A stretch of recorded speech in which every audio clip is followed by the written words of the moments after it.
Hey, Kam Osborn here. Big game tonight. Yeah. That was one of the. I've been coming to games here. I mean, I'm not going to tell you how many years, but it starts with a 5. Yeah.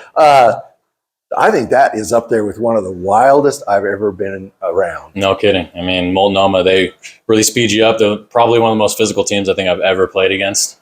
And if they get you sped up, man, it can become a dangerous game. So yeah, they play that. I don't know what you call it, but that stir up chaos ball. Mm-hmm. They play that as good as anybody, don't they? They're Yeah. super physical, and they can really give us some. They really gave us some trouble. You guys had some trouble in that first half. Yeah, I mean, a big part of scouting is, figuring out the rules of their defense. And we're like, we don't know the rules because they just fly around, but they're good at it. I mean, they got athletes. Like I said, they're physical, and you mix those together. I mean, it's a hard team. Obviously, they took us right down the last second. So I was talking to Coop a few minutes ago. I thought what really changed the momentum of the game, it took a long time for you guys to catch up, but I thought what changed the momentum when you came out in the second half, you guys were just really serious about the championship chest, keeping the guys out of the paint and, of course, they still could get in, but they had to work a lot harder for it. I thought that changed the momentum. Yeah, for sure. I mean, we definitely had to make adjustments going into the half. If we didn't, we were going to lose by a lot.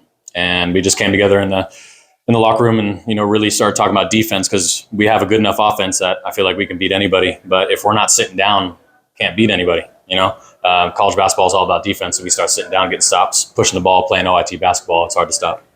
Yeah, it was were you, at any point, you're not going to say you were, but at any point in that second half, because you guys really, you grabbed the momentum, but you could never get over the top and hold it, never get over the top and hold it. Were you ever worried at any point, or did you just feel like you were going to win the game? Definitely worried at points. That's a great team, but I know that the guys that we have in our locker room, win, lose, or draw, we're going to definitely give our best, especially after that poor first half. So coming into the second half, I was definitely worried, but I knew that we were going to give our effort, and that wasn't good enough to win, and so be it. I saw you this afternoon. You've always been known. I mean, you're one of the top offensive players to ever play here, soup to nuts. The mid-range, the three, getting to the rim. But I think the thing that has really shined here the last few games is and you've always been a great defender, but your defense over the last couple weeks, especially on bigs, if you get caught low, it just if you put a little is that a little bit more of an emphasis for you right now? I mean, definitely. When I came into college, I was just offense. That was it. Yeah, you could shoot the ball all right. Didn't have to play much defense in high school where I was. So when I got here, it was definitely a big curve. And in order to be on the floor, I mean, you got to play defense. So you just got to take pride in that defensive end, and then offense, like I said, that'll come. So one thing that, again, I've been coming up to games here starts with the 5. But one thing that always amazes me is the crowd here. Yeah. Okay. One thing I've always been proudest of. What is that like? Dude, that crowd gets on their feet. It's amazing, especially at this level. You don't see that anywhere. And throughout the years, I have buddies on other teams within the conference. I get so excited to come here because they don't have that at their place. So the fans, man, they make it so fun to play. And in a game like that with the atmosphere, everyone's screaming, I can barely hear my own thoughts. That's college basketball. That's what you want. So I'm glad that we have it in this tiny little town.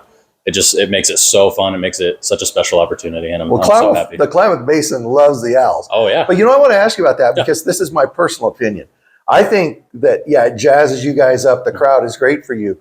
But when teams come in here, I think they always play a little above their average because they're playing in front of such a big crowd. Yeah, I mean, I would love that. If I, played in front of a couple hundred people every night and then I'm traveling to OIT and I get to play in front of, 1,200 on an average night. Come on.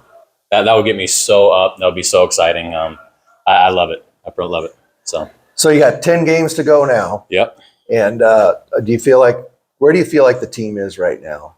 I feel like we're clicking. I mean, clicking at the right times. We can definitely be a lot better on the defensive end. Like I said, I think that's where we can really make a difference. Last year when we made the run late in the year is because our defense was so good. Offense always takes care of itself. So I think we're in the right spot. I think we just got to sit down a little better on the defensive end. If we do that, man, we can beat anybody. So. Well, it's two things: the defense, and then the ability to win the close games. Yes, and you're doing those two things, and you're also road warriors. But that's probably a conversation for a different time. Yeah, 23-7 the last two sets. Yeah. Okay, I'm off subject now. Kam, congratulations, huge win. I'm still pumping adrenaline.